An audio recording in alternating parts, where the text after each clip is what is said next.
Habang gahulo ni ang mga gamgam, grabe ang naiisip ko.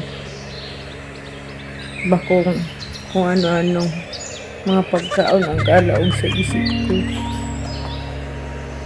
Gutom ko ng grabe. Sukat kaya, sakat-sakat ako digdi. Peaceful nga pero grabe ang gutom. Gusto ko lang magbaba. Ano daw? Anong pipiliun ko? Sa trangkiluhan, naigwang kagutuman, o magbaba na ako. Habang yamasdan ko ang kagayunan kanyang lugar na yun, naisip ko, kamusta na daw ang gilo ng bandaya? Nagayangkaw na daw. Pero mas lalo akong kinabahan. Tabaging maulan. Sinabird ko duman sa harong. Inanay, madudumog.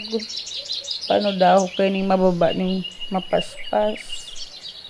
Diyos ko Lord.